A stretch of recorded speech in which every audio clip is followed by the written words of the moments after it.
Commonwealth gold medalist from Assam, Noyanmoni Khoikia, was promoted to the rank of Deputy Superintendent of Police during a program held at the Janata Bhavan in Guwahati on Saturday. The lawn ball gold medalist was also awarded a cheque of Rs 50 lakh.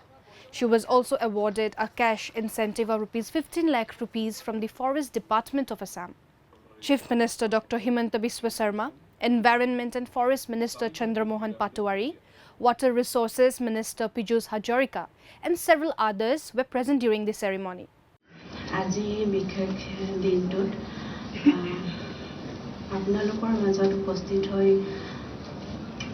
মই নথৈ আনন্দিত হৈছোঁ আৰু সকলোকে মই ধন্যবাদ জনাইছোঁ আজি মোক এনেদৰে সন্মান প্ৰদান কৰাৰ কাৰণে মাননীয় মুখ্যমন্ত্ৰী মহোদয়ক মই ধন্যবাদ জ্ঞাপন কৰিছোঁ মোৰ অন্তৰৰ পৰা সদায় কৃতজ্ঞ জ্ঞাপন কৰিছোঁ আগন্তুক দিনত যাতে দেশৰ নাম বিশ্বৰ বুকুত উজ্বলাবলৈ মই সক্ষম হওঁ তাৰে মই কামনা কৰিছোঁ যাতে মোক সকলোৱে মৰম আৰু আশীৰ্বাদ দি থাকে মই এনেদৰে যাতে সকলো ক্ষেত্ৰতে মই আগুৱাই যাব পাৰোঁ আৰু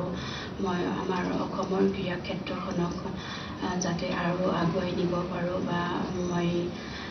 আগন্তুক দিনবিলাকত যাতে আৰু ভাল খেলিব পাৰোঁ।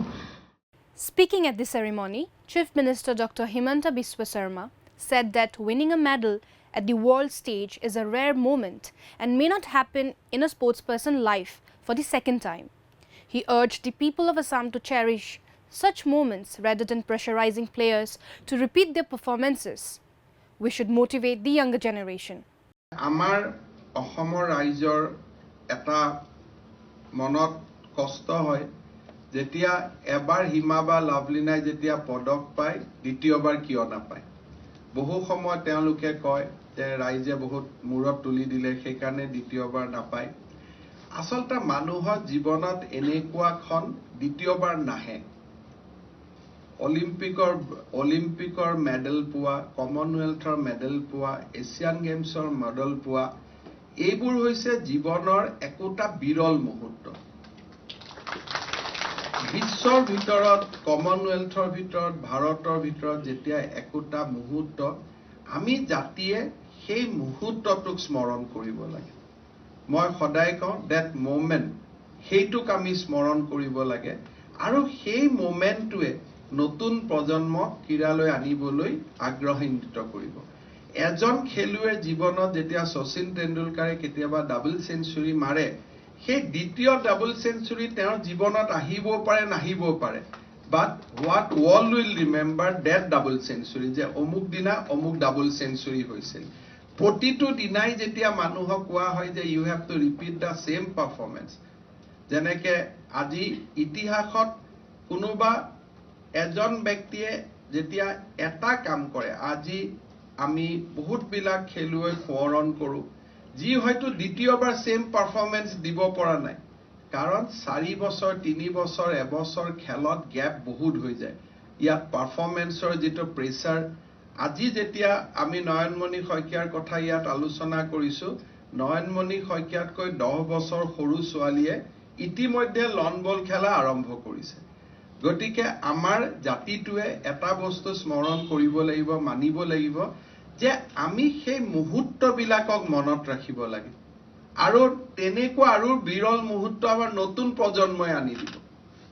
The Chief Minister also announced that the state government will provide a job to all the medalists of the upcoming National Games to be held in Gujarat September 27 to October 10. মই আজিৰ সভাতে আৰু এটা কথা ক'ব খুজিছো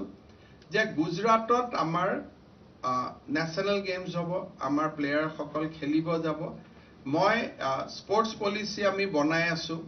মই আজিৰ সভাতে এটো কথা ক'ব খুজিছো যে গুজৰাটৰ ন্যাশনাল গেমছত গোল্ড ব্ৰঞ্জ বা সিলভাৰ জুনে পায় তেওঁলোকক এডুকেশন কোয়ালিফিকেশন অনুসৰি অসম গভৰ্নমেন্টে একোটা চৰকাৰী চাকৰি ইমিডিয়েটলি তেওঁলোকক দিব অৰ্থাৎ লাহে লাহে আমি চেষ্টা কৰিছো যাতে স্পোৰ্টসটোক আমাৰ লৰা ছোৱালী এটা কেৰিয়াৰ হিচাপে ল'ব পাৰে আৰু আমি স্পৰ্টছৰ কাৰণে এটা চৰকাৰী চাকৰিটো এটা বেসিক্যালি ৰিজাৰ্ভেশ্যন আনাৰ কাৰণে আমি কাম কৰি আছো নতুন স্পৰ্টছ পলিচিৰ কাম আমি আৰম্ভ কৰিম আৰু মই ভাবো যে অহা বছৰ এপ্ৰিল মাহৰ বিধানসভাত আমি নতুন স্পৰ্টছ পলিচি আনিব পাৰিম which will be much more attractive than what we have today. September 3 also marks the birth anniversary of Bhogeshwar Borua, the first Arjuna awardee from Assam. He won a silver medal in a 400-meter rally in the 1970 Asian Games. The day is also celebrated as Abhiruchi Sports Day. Don't forget to like, share and subscribe to East Mojo. For any queries, put them down in the comments section below and press on the bell icon for notifications.